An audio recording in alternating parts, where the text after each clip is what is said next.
নমস্কার বন্ধুরা, ঐমিতাকে নতুন ব্লগে তোমাদের সবাইকে স্বাগত। সবাই কেমন আছো? আমরা ভালো আছি, চলে যাচ্ছে। শীতের আমেজ হালকা হালকা বুঝতেই পারছ। এখন শীতকাল তো চলেই এলো প্রায়, যদিও এখনও পর্যন্ত আমরা ফুল স্পিডেই ফ্যান চালাচ্ছি, চালাতে হচ্ছে। ফ্যান ছাড়া কিন্তু এখনও থাকা যাচ্ছে না। এই যে কী দিন এলো, নভেম্বর মাসের আজকে 15 তারিখ হয়ে গেল, এখনও পর্যন্ত ফ্যান ছাড়া থাকা যাচ্ছে না, ভাবা যায় না এটা। তো ঠিক আছে, চলো, যেমন চালাবে তেমনিই চলতে হবে আমাদের। একেই বলে গ্লোবাল ওয়ার্মিং, কারণ দূষণ বেড়েছে, দূষণের মাত্রা তো বেড়েইছে, তার জন্যই এত কিছু হচ্ছে। যাই হোক, চলে আসি আসল কথায়। চলে এলাম রান্নাঘরে। সকালবেলা থেকে তো এক পত্তন শুরুই হয়ে যায়, জানো। টিফিনটা দিয়েছি, টিফিন খাওয়ার পরে শুরু হলো রান্না। কি করব, প্রথমে দেখলাম যে পমফ্রেট মাছ আছে। তাই পমফ্রেট মাছ আর ফুলকপিগুলো দেখলাম অনেক দিন ধরেই রয়ে গেছে আর কি। এবার অনেক দিন ধরে থেকে গেলে কি হয়, এগুলো ঠিক মতো না সিদ্ধ হতে চায় না। তো আমরা যে পমফ্রেট দিয়ে বাবার জন্মে কোনো দিন খাইনি অবশ্য ফুলকপির তরকারি, কিন্তু কি করব, ফুলকপিটা খেতে আমি একটু বেশিই ভালোবাসি। তাই জন্য চলো ফেলে না দিয়ে বরং তরকারির মধ্যে দিয়ে দিই, ও হয়ে যাবে। তাই জন্য ফুলকপি দিয়েই পমফ্রেট মাছের ঝোল করলাম। কী আছে, না দেওয়ার কী আছে, খেলেই হলো। আমি তো পমফ্রেট মাছকে ইলিশ মাছের মতো করে সর্ষে বাটা দিয়ে বেগুন দিয়েও রান্না করি। বেশ ঝোলটা খেতে খুব ভালো লাগে, মনে হয় যেন ইলিশ খাচ্ছি ইলিশ খাচ্ছি এরকম মনে হয়। যাই হোক, পমফ্রেট মাছের ঝোলটা করে নিয়েছি ফুলকপি আলু দিয়ে। আর এই সময়টা ধনেপাতা তো জানোই, ধনেপাতাটা একদম অমৃত লাগে। তো ধনেপাতা আনতে বললে সে তো এক কাহিনী হয়ে যায় আমার বাড়িতে। আজকে যদি বলি আনতে, সে ধনেপাতা এসে পৌঁছাবে 3 দিন পরে। আমার বর 3বার করে বাজার গেলেও ধনেপাতাটাই আনতে ভুলে যাবে, সর্বশেষে ধনেপাতাটাই আনতে ভুলে যায়। তাই জন্য ধনেপাতা যদিও গাছ লাগানো হয়েছে, কিন্তু এ ধনেপাতা যখন হবে তখন আর বাজারে ধনেপাতা তখন দেখবে আঁটি ধরেই নিয়ে আসছে, কারণ তখন বাজারেও ধনেপাতা দিয়ে দেবে, যান নিয়ে যান বাড়িতে। যাই হোক, রান্না করেছিলাম শিম পোস্ত, ডাল আর পমফ্রেট মাছ ফুলকপি আলু দিয়ে। আর এই ছেলের জন্য ডিমের ঝোল করে রাখা আছে, ও তো মাছ খায় না। আর এবারে চলে আসলাম আজকে সন্ধেবেলার কাজ। আজকে দুপুরবেলাতে যা করেছি আজকে একটু সন্ধেবেলার রুটিন তোমাদের সঙ্গে শেয়ার করব। এটা হচ্ছে আমার চায়ের মশলা তৈরি হচ্ছে। চায়ের মশলা করতে গিয়ে এই যে আদাটাকে দেখলে একটুখানি উল্টো দিকে ঘুরিয়ে একটু ক্রাশ করে নিলাম। তারপরে সেগুলোকে রোদে শুকিয়েছি, দুপুরবেলাটা পুরো শুকিয়ে দেখছি এরকম সাদা হয়ে গেছে। যদিও এটা একদিনের শুকানো না, এটা 2 দিনের শুকানো। এরপরে দিয়ে দিলাম কিছু এলাচ, দারচিনি আর লবঙ্গ। এইগুলো একসাথে করে মিক্সিতে একটু পেস্ট করে নেবো। পেস্ট মানে ড্রাই ডাস্ট করবো আর কি, পেস্ট না, ড্রাই ডাস্ট করবো। একটুখানি আগুনে এটাকে টেলে নিলাম, টেলে নিয়ে একদম ড্রাই ডাস্ট করে রেখে দিলাম। এবারে কি হয়, চা করতে গিয়ে সবসময় ওই একটু আদা থেতো করে দাও, একটু এলাচ দাও, একটু এই দাও, এত কিছু ঝামেলা না করে আমি এইরকম একটা মশলা বানিয়ে রেখে দিই। কারণ সবাই জানো, শীতকাল গরমকাল যাই হোক না কেন, আমার বাড়িতে চাটা হরদমই চলতে থাকে। চা আমাদের বাড়িতে মানে এটার বিরাম নেই আর কি। হ্যাঁ, চা একদম দুধ দিয়েই চা, র চাও হয় না আমার বাড়িতে। বেশিরভাগ না, দুধ চাই হয়। র চাটা খুব কদাচিৎ, সেটা শুধুমাত্র আমার বর খুব মানে যখন দেখলো ঠিক আছে অনেকবার আজকে চা খাওয়া হয়ে গেছে, তখন হয়তো ওয়ান টাইম হয়তো র চা বানিয়ে খেলো। কিন্তু না হলে বেশিরভাগ সময় আমার বাড়িতে দুধ, বেশিরভাগটাই দুধ চাই হয় আমাদেরতে। তো আমি ওই জন্য এরকম একটা মশলা বানিয়ে রাখি। আমার খুব ভালো লাগে এরকম মশলা দিয়ে চাটা যখন হয় না, বেশ সুন্দর একটা গন্ধ বেরোয়। তো এই শুকনো মশলাটা আমি বানিয়ে রেখে দিই। তো আমার বাড়িতে যেই আসে সে চা খেয়ে বলে সুন্দর লাগছে তো চাটা খেতে।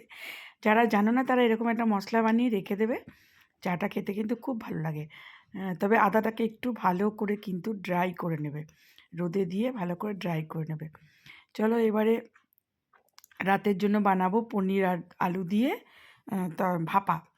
যেহেতু পনিরটা একটু অল্প ছিল বলে তার সঙ্গে ছোটো আলু, আমি একটু ছোটো আলু এই সময় নিয়ে আসি। যে কোনো তরকারিতে না ছোট ছোট যে আলুগুলো হয় ওইগুলো দিয়ে সুবিধা হয়, যেমন ফুলকপি আলুর তরকারি বলো বা ডিমের ঝোল বলো, এই ধরনের যে কোনো রান্নাতেই না খুব ভালো কাজ দেয়। তো আমি ওই আলুটাকে সিদ্ধ করে নেবো, আর এই যে শুকনো ড্রাই করে নিলাম মশলাটা, প্রথমে পোস্ত আর চার মগজ দিয়ে ড্রাই বেটে নিলাম। ড্রাই বেটে নিলে কী হয়, পোস্তটা ভালো বাটা যায়। এরপরে দিয়ে দিলাম নারকেল কোড়া, অল্পই ছিল নারকেল কোড়া, ওটাও দিয়ে দিলাম, সঙ্গে কাঁচা লঙ্কা দিয়ে আর টমেটো দিয়ে ওটাকে আবারও জল ছাড়াই কিন্তু এটাকে ভালো করে বেটে নেব, তারপরে জল দেবো, তাহলে কি মিক্সিংটা খুব ভালো মতন হয়ে যায়। তো সেইভাবে একটুখানি বেটে নিয়ে এইবারে আমি দিয়ে দেবো জল। এবারে জল দিয়ে সঙ্গে নুন আর চিনিও দিয়ে দিয়েছি, চিনিটা কিন্তু এখানে স্কিপ হয়ে গেছে, কিন্তু আমি কিন্তু চিনিও দিয়েছিলাম। চিনি আর জল দিয়ে এটাকে নুন চিনি আর জল ব্যালেন্স করে দিয়ে দিলাম একবারে মশলার সঙ্গে। তারপরে এই যে বেটে নিয়ে এটাকে এক সাইডে করে রেখে দিলাম। এদিকে পনিরটা দেখতে পাচ্ছ, পনিরটা অল্পই আছে। তো আমি যদি পনিরটা রান্না করি তো দুদিনের মতো করেই করব, তাই জন্য দেখলাম যে অল্প হয়ে যাবে দুদিনের, শুধু রাতের তরকারি, আর তো কিছু না। আমার তো দিনের তরকারি রাতে কেউ খায় না, চলে না আর কি। দিনের তরকারি যে কোনো তরকারি হোক, আমাদের রাতে সে তরকারি কেউ মুখে দেবে না। তো যার জন্য আমাকে রাতের তরকারিটা সম্পূর্ণ আলাদা করতে হয়। আর এই যে দেখছো পনিরটা পুরো কেটে নিলাম, আর একটুখানি পনির এটাকে গ্রেট করে রেখে দিলাম। এটা করলে কি হয়, পনিরের তরকারি না বেশ গ্রেভিটা খুব সুন্দর হয় খেতে। যার জন্য আমি বেশিরভাগই পনিরের তরকারিতে এইভাবে আলাদা করে একটু পনির রেখে দিই। পনিরে একটু নুন মিষ্টি দিয়ে, নুন হলুদ দিয়ে, একটু নুন মিষ্টিও দিয়ে আমি একটুখানি এখানেও আমি চিনিটা স্কিপ করে গেছি। একটু নুন মিষ্টি দিলে না টেস্টটা খুব ভালো হয় পনিরের। আর এই যে ছোটো ছোটো আলু বলছিলাম, খোসা ছাড়ানোই ছিল, তো সেগুলোকে আরেকটু টুকরো করে দিচ্ছি। একটু বড়ই ছিল টুকরোগুলো, কারণ ছোটো আলুগুলো কমই ছিল আর কি, বড় আলু ছিল। তো ওই জন্য ছোটো আলু অল্প ছিল বলে ছোটো আলু দিয়ে করলাম। ওটাকে কুকারে একবার একটু অল্প জল দিয়ে সিটি মেরে নিলাম, তাহলে কী হবে, একদম মাপে মাপে আলুটা সেদ্ধ হয়ে যাক। আর কেন পনির এখনই দেবো না। এদিকে চলে গেলাম বরের জন্য, ও যে সন্ধেবেলায় খায় এন্ডিওরামাস, এন্ডিওরামাস না সরি এনসিওর। আমি এই দুটোর মধ্যে খুব গণ্ডগোল করে ফেলি। এনসিওরটা ওকে দিয়ে দিলাম, কারণ ও সন্ধেবেলাতে শুধু এটাই খায়, অন্যদিন বিস্কুট দিয়ে খায়। শুধু উনি একাই আমার সেবা করেন না, আমিও ওনার সেবা করি। কই গো, এ নাও, এ নাও, এ নাও, হ্যাঁ নাও নাও, বিস্কুট দেবো না? এটা কিন্তু শেষ হয়ে এসছে, আর যদি খাও তো নিয়ে আসবে তাহলে, বুঝলে? বিস্কুট দেবো না তাহলে? না না, তুমি খাবে না? না, আমি ওসব খাই না, সব তোমাদের জন্য, আমাদের জন্য নয়। ঠিক আছে, মিষ্টিটা ঠিক আছে, দেখো তো। দুপুরবেলাটা বাগানে কাজ করে, বাগানটাকে মানে গাছ টাছ লাগিয়েছে, দিয়ে দুপুরবেলা ভোর ওখানেই ছিল। সন্ধেবেলায় এসে বাবু ঘুমিয়েছে। যাই হোক, আমি চলে এলাম আমার রান্নাঘরে। আবার আলু সিদ্ধ হয়ে গেছে, এর মধ্যে দিয়ে দিলাম পনিরগুলো দেওয়ার পরে যে মশলাটা বেটে রেখেছিলাম সেই মশলাটা দিয়ে দিলাম, সঙ্গে দিয়ে দিলাম আর একটু পরিমাণ মতন তেল, কারণ যেহেতু এটা কাঁচাই একদম ভাপানো হবে, একটু কাঁচা তেল দিয়ে দিলাম, সঙ্গে একটু হলুদ, একটু নুন মিষ্টিও আবার দিয়েছিলাম, মনে পড়ছে না এখন আমার। যাই হোক, দিয়ে সব কিছু দিয়ে একটা সিটি মেরে একদম নামিয়ে রেখে দেবো। সিটি মানে একদম সিটি পড়লেই গ্যাসটাকে অফ করে রেখে দিই। কিছুক্ষণ পরে ফুটলে একদম দারুণ একটা তরকারি হয়ে যায়। এটা আমার কিন্তু শুধুমাত্র রাতে রুটির তরকারি। দিয়ে দিলাম একটুখানি কাসুরি মেথি ছাড়া না পনিরটা ঠিক একদম মনে হয় যেন পনির খেলাম না আর কি, এরকম। কাসুরি মেথির একটা বিশেষ গুণ আছে পনিরের তরকারির জন্য। এই যে গ্রেট করা পনিরটাও দিয়ে দিলাম, এতে কি তরকারিটা খুব, গ্রেভিটা খুব ঘন হয় আর ভালো লাগে, মানে প্রতি মুখেই একদম পনিরটা থাকে। তো একটু নুন মিষ্টি টেস্ট করে নিচ্ছি এটাতে। এটা না খুব বেশি ঝাল দিই না, কারণ রুটির তরকারি তো খুব বেশি ঝাল দিলে না খেতে পারবে না, ওই জন্য ঝাল দিই না।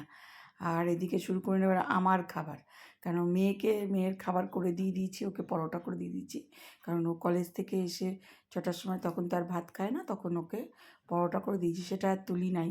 তো এবারে আমিও কিছু খাবো, তা আমিও ম্যাগি নিয়ে বসে গেলাম। যদিও ম্যাগিটা বানিয়েছি, ম্যাগিটা একটু বেশি হয়ে গেছিলো, তার জন্য আমি আর রাত্রে আজকে খাইনি। ওইটা খেয়েই আমার হয়ে গেছে আর কি, এতটা ম্যাগি হয়ে গেছে। ম্যাগিটা মানে এমনি লাস্টের প্যাকেট ছিল তো, এক প্যাকেট গোটা দিয়েছি, বাদ বাকি গুঁড়ো গুঁড়ো ভেতরে পড়েছিল, সেইগুলো আমি একসঙ্গে ঢেলে দিয়েছি, যার জন্য একটু বেশি হয়ে গেছে ম্যাগিটা। তো চলো, আমি কিন্তু ম্যাগি এইভাবেই বানিয়ে খাই। ওই সুপি সুপি ম্যাগি খেতে, ওই সিদ্ধ করা ম্যাগি খেতে আমার কিন্তু ভালো লাগে না। আমার একটু এরকম বেশ এই চাউমিনের মতো করেই করি আর কি, ভালোই লাগে। ওইদিকে কিন্তু আমার ওই পনিরের তরকারি কিন্তু সিটি মারা হয়ে গেছে, গ্যাস নিভিয়ে দিয়েছি। এদিকে ম্যাগিটা করে নিয়ে একদম ঘরে গিয়ে এবারে বসবো, খেয়ে দিয়ে তারপরে লাইভ করতে বসবো। তোমরা জানোই আমি প্রতিদিনই লাইভ করি 9টা থেকে। তো এইটা খেয়ে নিয়ে তারপরে আমি লাইভ করতে বসবো, তারপরে আবার রাত্রে উঠে আবার রুটি বানাবো।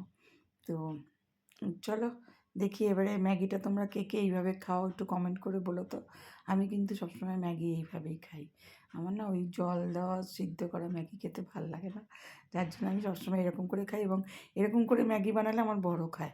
আমার বড় এমনিতে খুব একটা চাউমিন ম্যাগি পছন্দ করে না, বাট এরকম করে বানালে ও কিন্তু খায়।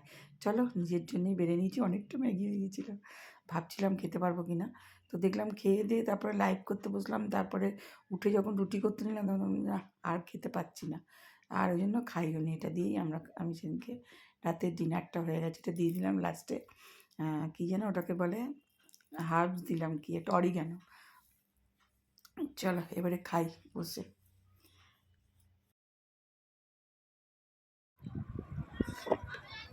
আমার এরকম ম্যাগিটা খেতে বেশি ভালো লাগে, বেশ ঝুরঝুরে হবে। কিন্তু এখন ঠান্ডা, রাতে ঝট করে ঠান্ডা হয়ে যাচ্ছে। এবার খেয়ে দিয়ে এবার প্রতিদিন আমি দিনের বেলার রুটিন শেয়ার করি, আজকে পুরোটাই সন্ধ্যেবেলার রুটিন শেয়ার করি। সন্ধ্যেবেলায় কী কী করি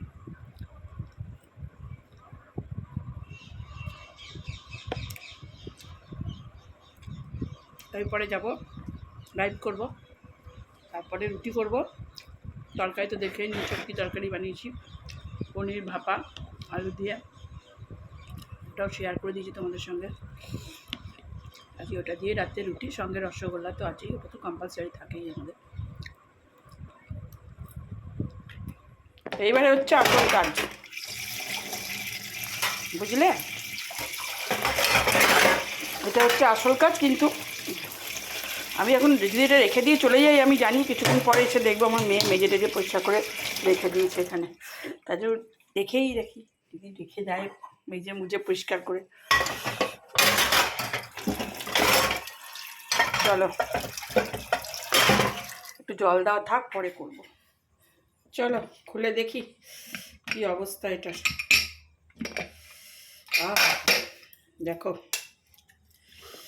ও একদম দারুণ। এটা দিয়ে রুটি খেতে যা লাগবে না, ফাটাফাটি।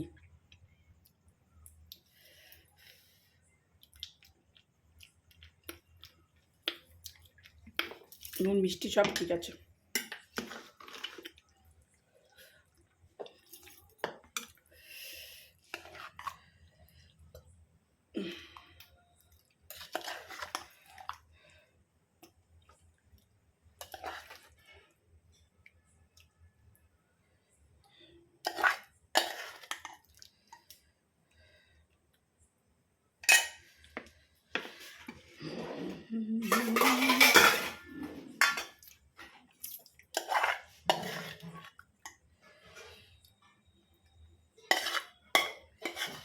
এটা পাঠাবো আমার বাবা মার জন্য।